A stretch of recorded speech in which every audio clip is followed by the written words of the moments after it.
33 of the 40-Day Soul Fast by Dr. Sina Trims. Today's chapter focuses on the power of continuing. She says here, Dr. Henry Cloud calls what you leave behind when you are with other people your wake. It's the result of not just what you do, but how you do it.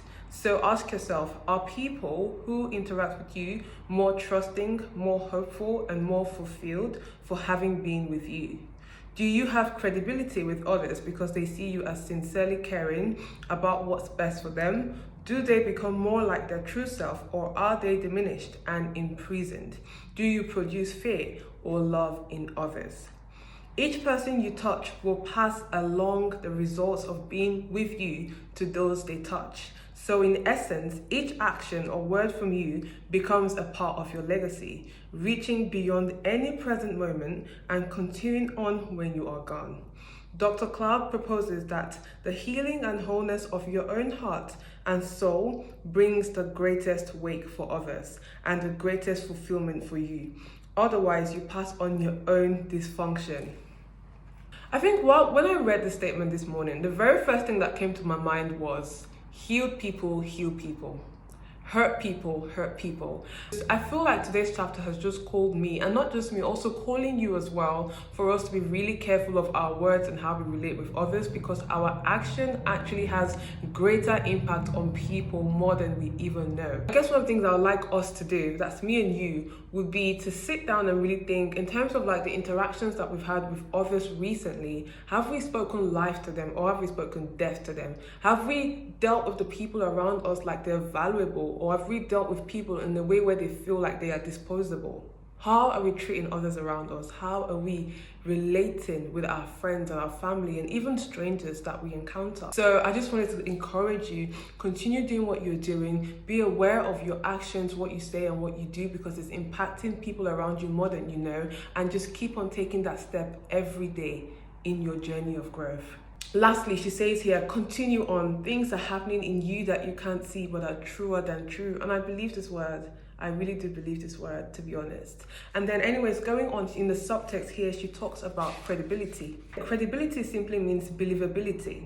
Are you someone who says one thing and does another? Can people believe what you say without establishing your credibility, your believability? You will never be true to yourself. There's no deception worse than self-deception. You must hold yourself accountable for your own legitimacy, genuineness, and yes, authenticity. This is what lasting reputations are built on. This is so good because I started this here listening to a sermon in church where, the preacher did talk about, being credible, like being credible with what we do and with our words, right? So she was like, when you say you're going to do something, can people trust that you're going to do it? Do you even trust in you? Or are you the kind of person that when people see you coming or hear you saying something, they're like, they don't even tend to want to pay attention to it, because they already know that when you say a thing, it doesn't necessarily stand. They already know that you're double-minded and you don't do what you're going to do. And it really stuck with me because I had to think back to myself. I'm like, there are moments where I've said that I'm going to do certain things and I've not done it. I put my hands up. And I think that credibility is something that I really personally in 2025, I would like to take seriously. By God's grace, ever since that sermon, it really stuck to my heart. Especially, when you're in the moment of feeling excited, you're going, I'm going to do this, I'm going to do that, let's do this. And then that time comes and you're not showing up. And I pray that God will give us the grace to be more credible. I'm not here to tell you that if I'm being completely honest, I also would love to become someone of credibility, someone who, when I say something, I definitely do it and people can trust my word. And not just people, it's not just about people, but also me, right? Because if I can't keep my word to God, to me, or to myself, then I can't keep it to others. So it really does start with us and the little things that we do in the secret when no one is seeing us. How is it that if you cannot commit to your plans of going to the gym or your goals in life, then how are you going to be able to commit to what you say you're going to do with others, right? True credibility is when you do the things in the dark that you said you're going to do for yourself, to better your life, to help other people, to do for God, that no one knows of, and you keep to your word.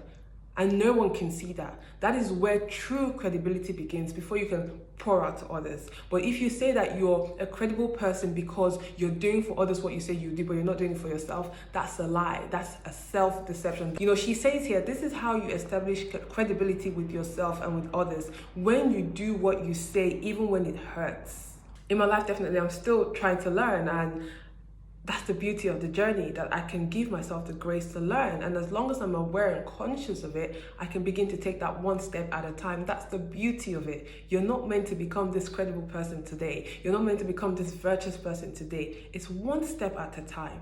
One step at a time. So take it easy with yourself, be gentle on yourself, and just enjoy the process.